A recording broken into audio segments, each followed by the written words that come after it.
Okay, who's up for Chinese? I'm John Renton with the Retro View of Freaky Friday from 2003, featuring a show-stealing performance by Jamie Lee Curtis all the way back in the 70s through the 80s and 90s and to now. Jamie Lee Curtis, quite the goddamn career, everything everywhere all at once, reminding us of just how great Jamie Lee Curtis is as an actress. Bright, funny, and absolutely great at drama and dramedy, as it were. And this also featured Lindsay Lohan on the rise before, unfortunately, personal issues would halt her career, which she has thankfully gotten over, is cleaner and looking better than ever. That is such a great inspirational story. And, of course, we would have Mean Girls after this and a few other comedies, but they play mother and daughter. We have Tess, Jamie Lee Curtis, and we have Anna. Not Anna and the Apocalypse, not Anna, the spy film that Luc Besson did, which that was certainly a film that happened. They are mother and daughter, and they end up switching sides and bodies and, well, not personalities, because they just end up taking their personality and saying, we're just going to do this. Yeah, it's a classic story of a fish out of water deal, where basically the mother and daughter have to realize that their differences actually, accentuate the similarities that they have, and they have to figure out how to live in each other's bodies and come to an agreement before all this stuff goes absolutely tits up. Also, Mark Harmon is in this as the groom-to-be. Yes, Mark Harmon. Before we found out about all the bullshit on the NCIS set, like causing Polly Perrette to quit the set, and others. Mark Harmon got a bit too much of an ego, to the point that he left NCIS. That show was still going, by the way.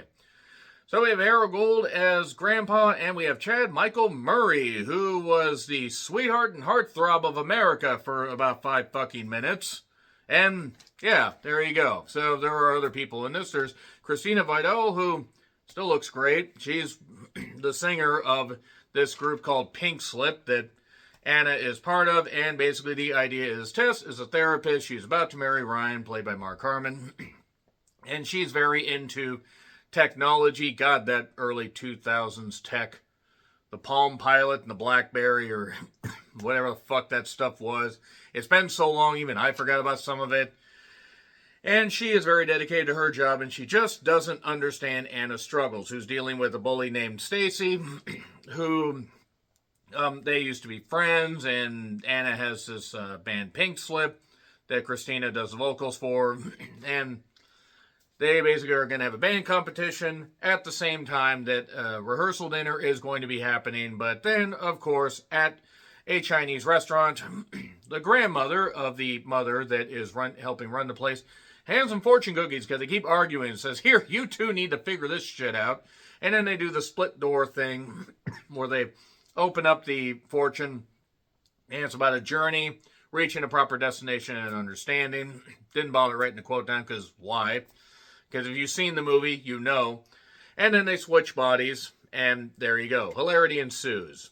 I mean, there are some moments that weren't that funny to begin with, and there are moments that still hold up, because this movie is 22 years old. My God, I was working at the theater during the time this came out, and it is actually kind of cool to see this as a time capsule of Lindsay Lohan's rise and Jamie Lee Curtis still excelling like only she can. And it did cost $20 million. It opened up with $2.2 million over that, so $22.2 million, by the way, for those who aren't math majors. Made $110.2 million in the U.S. and $160.8 million worldwide.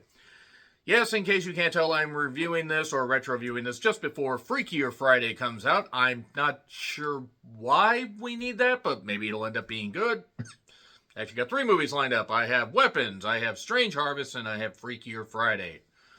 All within a 24-hour period. Actually, a 20-hour period, because who needs sleep? Evidently not me. So, make good choices. Well, they didn't make good choices on the soundtrack, because any of the remakes of these classic songs, like, Imagine Me and You and Me So Happy Together, that like, weird alternative pop-like thing, like, it wasn't even that good at first.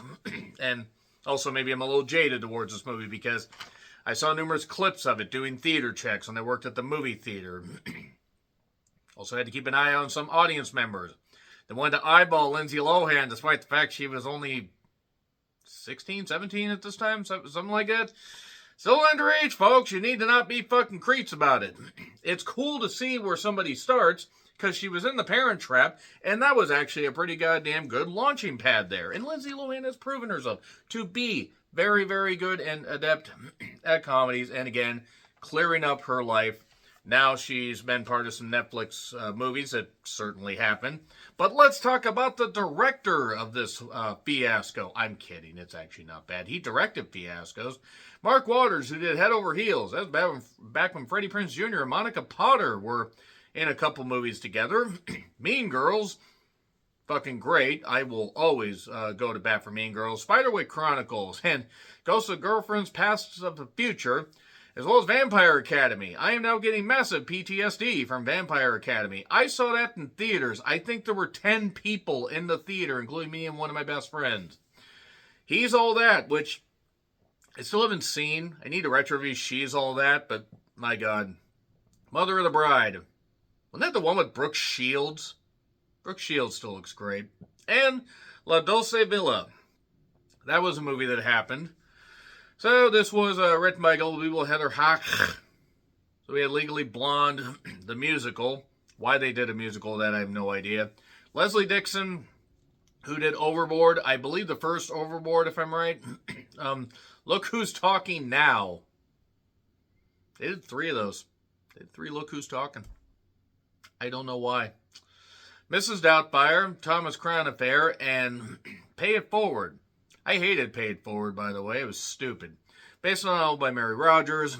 And basically, we get, the typical mother, not understanding daughter, daughter, not understanding the mother, angsty teenager, all that. The brother, Harry, is super annoying. I mean, I think by design, and I'm not even knocking the actor, but it's like, I didn't find him funny annoying.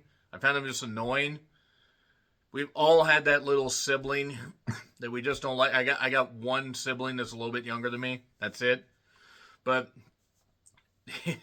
it's just so funny seeing Mark Harmon playing a dad. I don't know why. Just seeing him on so many episodes of NCIS. Because it was the same year NCIS came out. Hell, the first season of NCIS might have been going at this point. And essentially, we just get a little bit of a build with Anna and her band. The grandfather, Harold Gould, being delightful as the grandfather. Make good choices. They made some questionable choices on the goddamn soundtrack, as I said.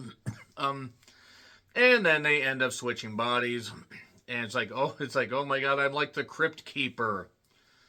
And I mean, I did like I actually kind of like the banter between the grandmother and the daughter at the Chinese restaurant.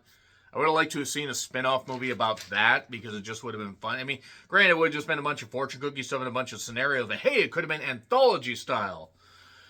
Also, Chad Michael Murray is a boy that Anna likes.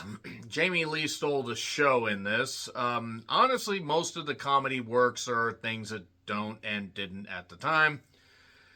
And What I Like About You, and that was not great. Jamie Lee changing her look. Still, yeah, that was a nice look, even for 22-year-old me, and still 44-year-old me.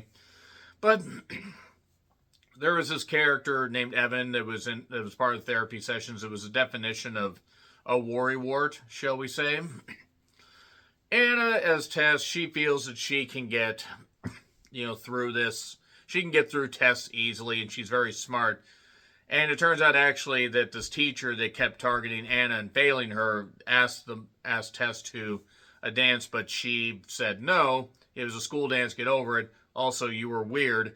Disarm that fucking teacher. That guy probably went and just, took care of himself, and, you found him hanging in his closet afterwards. But that bit dark there, by the way, but probably a way to, pretty much just cause somebody to not want to be here anymore. Jamie Lee drives like I do. She also drives like half the people in Washington State. Very badly, just in case you forgot that particular scene. And essentially, Mark Harmon's character is trying to, just let Anna, kind of, get used to him. not just trying to be overbearing, because the father and her father and Harry's father basically end up passing away like 3 years before. They don't say why. They may say why in Freakier Friday, not that it's necessarily important because it's 22 years later. And Anna takes the test. She fails. Jake helps her break into this whole thing because Anna, Tess is in Anna's body. But she also changes Stacy's deal and, Stacy's answers, and that causes her to fail. But, they never really go into that much anymore. Jake kind of ends up falling for, Tess because Anna is in Tess's body. And they bond over music, like the Vines, whatever the fuck that is. And also a rendition of Baby One More Time that made me think that Britney Spears should have rose from the ashes and clubbed Michael Murray in the head for that, because good God, I thought I couldn't sing, and I can't. But maybe that was the idea. And from there, we have the rehearsal dinner. The bandmates show up. They take Anna away, and essentially, Mark Harmon says, "Go cheer your daughter on. I can hold the fort down for 20 minutes. I want to make sure that things are good." Because that was one thing between the grandfather and Ryan was, hey, don't try to just get her to, love you or whatever. Like, don't try to, just be overbearing about it. Not that he was overbearing, but he was trying too hard. So they do the rock concert thing. It gets nailed. They don't get their pink slip, as it were. And Jamie Lee strums the guitar greatly off stage while Lindsay Lohan pretends to play the guitar because, again, swapping bodies, all that. And then we get a speech at the rehearsal dinner because everything goes good with the band. I'd say Christina looked great, up there singing. And is not much older than I am. Actually, or no, she's a little bit younger than I am. Good Lord. Good on her. Good on her. Apparently she's in Freakier Friday, so that's a good thing. So we get a speech where basically Jamie Lee, as Anna, well, you know what I mean, talks about the father dying, but, Ryan's a really good guy, all that stuff. Some Ryans are good guys, but all that going on. And then, Anna, basically Tess, in Anna's body, saying it's a great thing and all that.